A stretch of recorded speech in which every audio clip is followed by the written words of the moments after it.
On today's video, we're going to be talking to Travis Dean with Renegade Design, and we're going to have a pretty awesome conversation about whatever really suits our fancy today, and really focusing in on Travis's journey from a student at the NPD lab through industry and now doing his own freelance design and digital manufacturing, which is awesome. We got some parts here to look at too. So yeah, that's today's video. Well, great. Hopefully it's awesome. Yeah, it will be for sure.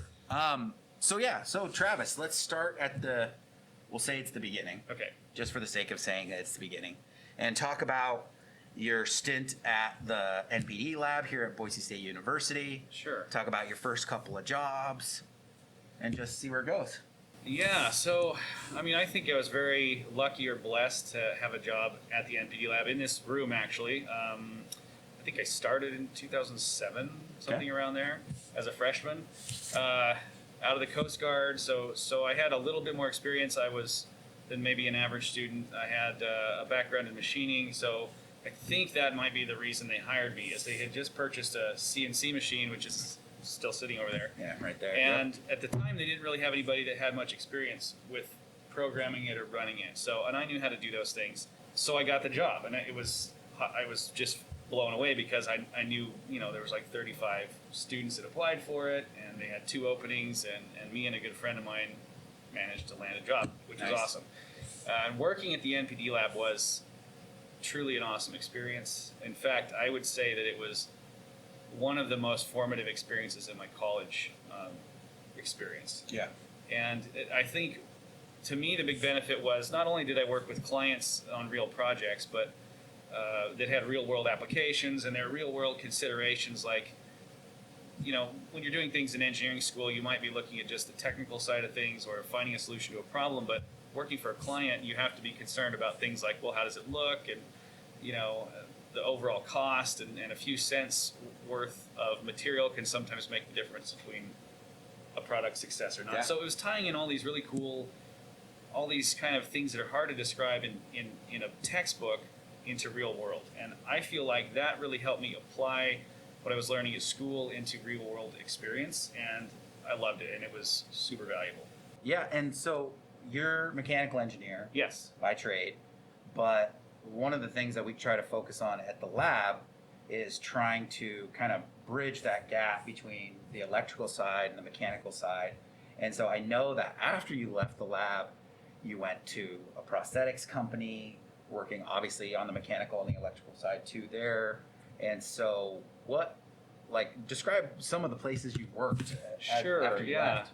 So actually at the NPD lab here, I started working with a local company, Coyote Design, and started working with them developing their prosthetics product. And they offered me a job when I graduated. So that was my first company. Cool. Worked there for several years and learned a lot. It was a very small company. I think when I joined them, I was employee number 5. Nice. And what that meant, and I didn't fully realize it when I joined them, is that you had to do a little bit of everything because, you don't have, when you only have 5 people, you don't have staff to have a dedicated person for your warehouse and for your manufacturing and et cetera. So that experience was really great because I got to try a lot of different things.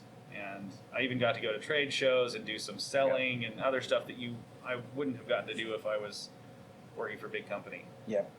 And that's really typical of the students that we hire, and when they get hired out from the lab, is that they get so much diverse experience inside the lab, and Boise, Treasure Valley, Idaho as a whole is kind of an incubator for these small startup companies that do a lot of really cool things. Yeah, I would agree with that. I've noticed that in just Yeah. a few of the students that I've become acquainted with that have gone through the lab, they do tend to have, I guess, broader experience than maybe most people.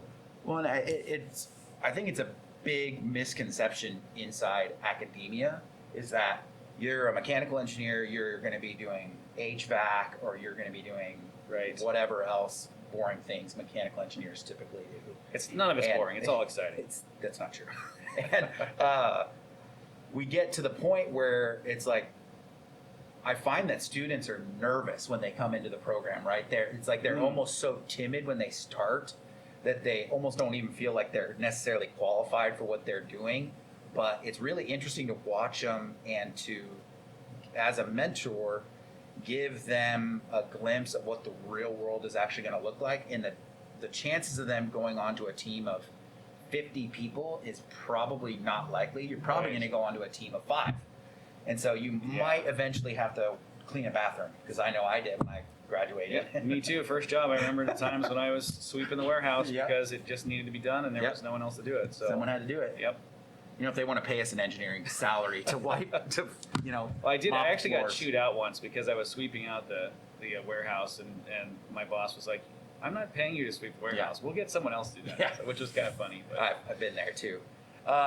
So, and then from there, you went to Sensi, right? actually, it's been a bit more roundabout than that. So I actually resigned from Coyote and started my own company, freelancing, which I did for 3 years. That's right. I worked with another Boise State grad, Jason Peterson, Star Technologies. He's an electrical engineer, brilliant guy. And so we sort of co-opted a space and had both of our separate businesses, and ended up working together on probably 90% of our projects. A client would hire me, and then consequently hire him, or vice versa, to do the mechanical and the electrical. And we stayed pretty busy like that for 3 years. Yeah. And that was another experience of not only running the business, but doing projects on a larger scale, wider variety of projects, clients in a lot of different spaces than just one company with one set of products. So I learned a ton doing that too. Then from there, see if I can even remember where I went from there. I'm in the same boat. I think after that it was Sensi from there. Yeah.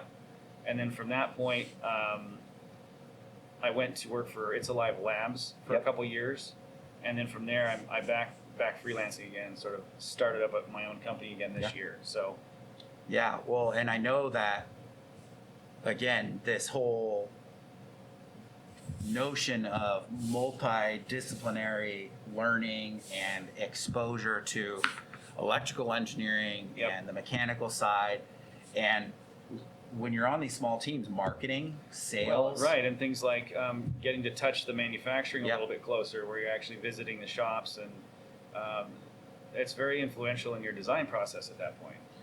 Yeah, well, dealing with CEOs and having to work through some of those challenges, and so I got to see. Sensi was more of the traditional larger company style. So there was a lot more processes in place that the design had to work through. Small companies tend to be sort of fast and loose with processes, which is both good and bad. Yep. You can move really quickly, but then you can also make mistakes really quickly. So I mean, it's been a great ride. I've really enjoyed. I've really enjoyed every place I've worked for the most part. Yeah, well, I've also moved around a lot, and I've really enjoyed it's like there's that bittersweet part of leaving a company that you enjoy working with, but you feel like there's some other opportunity somewhere else that you can, maybe learn some new things or get different experiences. And I know that, at your last company, you guys finished up there working on a really cool, like, gigantic robotic dragon. Yeah, that for was Make-A-Wish a nuts Foundation. project. Yeah, the second Make-A-Wish project I've worked on, also a dragon, so 2 dragons, and this one was enormous. I think the wingspan was like 24 inches. Nice. It had 26 servo motors and a couple hundred parts, and it was a fantastic project to work on. Well, and then during that too, you made the transition from SolidWorks, which is typically what we use inside of academia, especially at Boise State University, but obviously very expensive, very capable software. I mean, there's really nothing you can't do. Yeah, it's a world leader, for Yeah, sure. but when you're at a small company with tighter budgets and everything else, you guys decided to make the transition from SolidWorks to Fusion 360 for the entire project. Correct? Not for the entire company. Okay. Well, yeah, but for that project, right? We had actually started. I had started using it before that project. I actually did a smaller project as sort of a test run. Gotcha. And that's where I sort of figured out the big blocks of the learning curve. But yes, we decided to switch completely to Fusion 360 as a company, which is a little bit unorthodox. And that might be a topic for a whole nother, agree. A whole nother interview, because I could talk a lot about the differences between the two. So I had somewhere between 10 and 12,000 hours in SolidWorks. So You know, Nice. I didn't play with all the features of the software, but I was pretty good with Yeah. basic functionality for sure. Definitely comfortable with it. And transitioning to Fusion there's definitely a learning curve there because it's structured quite a bit different. But I really like Fusion. I would say I like using it better than SolidWorks, not just because of the value, but the software itself I like. So Yeah, and we're finding a lot of the capabilities that Fusion 360 has to offer are not necessarily better than SolidWorks, but it's just that transition's a little bit more seamless. So it's just another way that you just kind of have to go with the flow. yeah, when and it I comes think to there's some things that I think Fusion does better than SolidWorks, and then there's some things that SolidWorks does better. Gotcha. But overall, I would say my modeling speed is probably the same, similar in most cases. I would say SolidWorks seems to be better at much larger assemblies. If you got lots of parts, it's a little bit better. Fusion's sort of mate and alignment system, I feel like is not quite as good for big systems. For small systems, I really like it. So things that have a few parts, consumer products, which is mostly what I'm working on now anyway, under 100 parts. So I think for that, for my work, it's a perfect fit right now. Gotcha. So now you've come full circle. You dabbled in the freelance side, then you went back to working for somebody else, and now you're back into the freelance side. You're doing consulting work for companies for design. You've also dove, feet first, head first, whatever the standard, Belly whatever the flop saying first, is, whatever. whatever it is, Cannonball. into the direct to digital manufacturing by getting a SLS machine of your own. Yes. Which I know we have some parts and a bigger topic to come on 3D printing. But so, what made you want to go down that route? Like, what was your driving factors? Being involved in engineering and new product development, I've been pretty much closely following 3D printing development. It's such a fascinating topic to me. So I try to stay abreast on everything that's being developed as much as I can. And I've always been interested in this intersection of, traditional manufacturing usually only works, or mostly only works, when you have large quantities. Yep. The price, either that or you're doing a super premium product and you're doing small scale manufacturing with super premium, like machining from billets and things like that. So there's this weird zone when small companies or startups or maybe bespoke items are operating in where they don't have volumes to justify mass manufacturing, but they also can't afford to pay premium manufacturing prices for small quantities. And 3D printing has always been hinting that that's what it wanted to go for.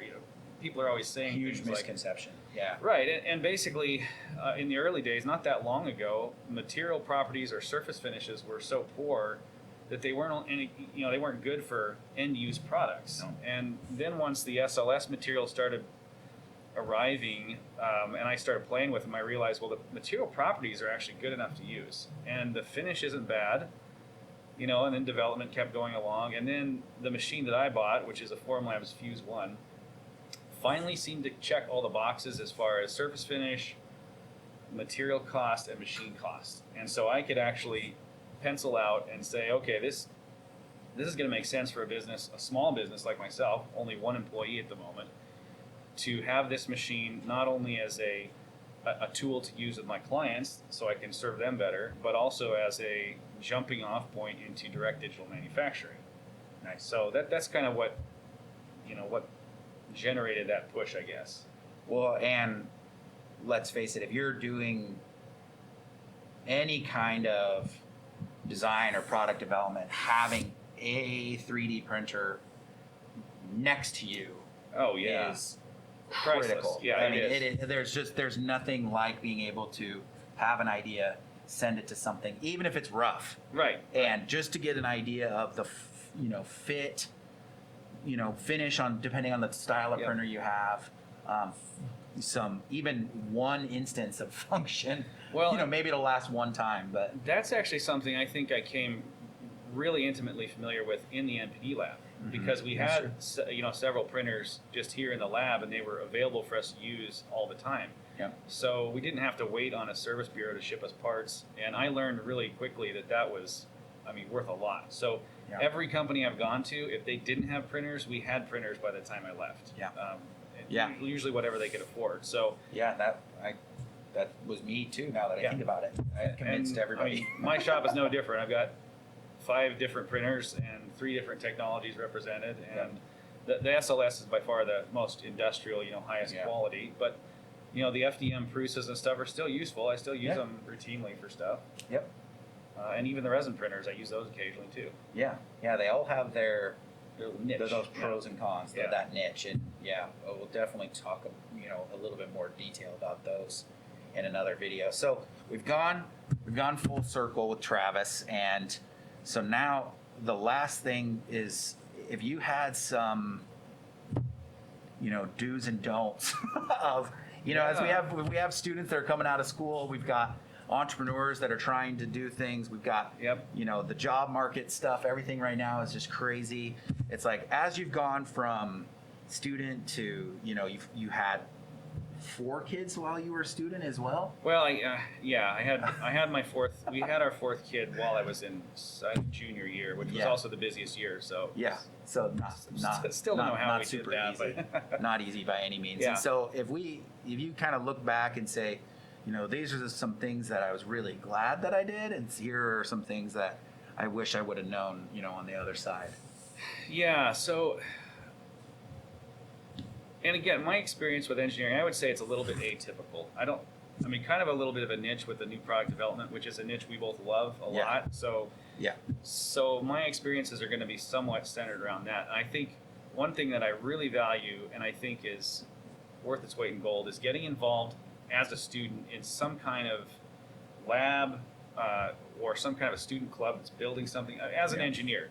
And the reason is it lets you work interdisciplinary projects with different students, with different disciplines. You'll have something that has material science and electrical and mechanical, and you've all got to get this done. There's deadlines, and I participated in both of those. I was part of the microgravity team, and I was also here at the NPD lab, and those really kind of helped me see all the theoretical stuff, how it fit into practicality, and it also helped me learn sometimes when you can ignore some of the hard sort of engineering style stuff, and when you need to judiciously apply some judgment. And it's not always a popular topic, but in industry, that's the way it goes. Yeah. And you can't always afford to do everything by the book. So sometimes you have to make these sort of judgment calls and gut hunch moves, which are a little bit uncomfortable for students because there's just in an academic setting, there's not really a way to communicate that. It's definitely uncomfortable, but it happens every day. So what I noticed is students that were involved in either some kind of student club or had a job at a lab, they did better in their careers after college, and I think more fulfilled in their careers. And that's the way I feel like. I mean, my career's been a little weird, a lot moving around different places, but I feel fulfilled in my career. Yeah. Like I like where it's gone. Let's just say non-traditional. Yes, it's definitely non-traditional. We're non-traditional here. Yeah, that's good. To say the Idaho's least. a little non-traditional, so That's everything also here. true. So that was one good thing. Get involved as a student. I think that was very valuable. One of the things I feel like I have not paid enough attention to until more recently is networking. Like I tend to be the type of person that prefers to just do the cool work and why would I go to a networking event or why would I bother keeping up? That's a good point. And I think that the network that I have kept up has been very, very beneficial to me. And I've realized if I had done a better job of networking since a student, it would be more beneficial to me now. So, when you're a student, you don't think about this, but a lot of the people you work with they're going to end up being CEOs and managers of companies and directors of engineering and that sort of thing. So that's a great connection. And they're probably already a little bit familiar with how you work and the quality of work you're doing. So it's a great place for future job sources or just references about the engineering community in general, being able to keep up with those. And then in addition to that, trying to continue to build your network by getting to form a working relationship with professionals in different fields, around the world and in your town. So something I haven't done well, I'm trying to do that better. I think I'm picking that up. But because you never know who you're going to be working with, right? We were just talking about creating T-shirts for the NPD lab, And I used to work with a soft goods company that I remembered had a heat press just sitting collecting some dust. Oh, It's right like, on. hey, can we borrow this for a while so we can make some cool T-shirts available on MPD's website coming soon? For both the students and for the public, for customers, for anybody. Sure. And it's like, I mean, that's a very, very small example, but there have been other opportunities where, I've worked with people and just remembered them just randomly, and they're like, Yep. oh yeah, this guy does sourcing overseas for such and such, and it's like, oh well, now I'm working on this project with this company. I mean, that's a really good one, and it's a problem that engineers struggle with. I think in general, we I tend think to. so. I mean, not us, obviously. We're So well rounded. so well rounded, but it can be something that I've heard people say it's like talking to a wall. Yeah, you know? I think engineers do. There's a stereotype of engineers it's not completely unfounded, where they Yeah. tend to be really work focused and not as easy in social settings. And so I've definitely seen that. Which is, it's not a bad thing, but nowadays with the advent of all of this networking, I could probably spend more of my day networking and doing business development than anything else. Like, I haven't Right. touched SolidWorks Yeah. in 6 months. And so it's like, at the end of the, you never know where you're going to end up in your career. Yep. So getting a little bit more comfortable with talking to people a little bit earlier on and what you're doing and in school and seeking this. out opportunities to present to people, which is very, I used to find that very nerve wracking to get up in front of people for and talk sure. about anything. So, yeah, all those kind of experiences are excellent. Yeah.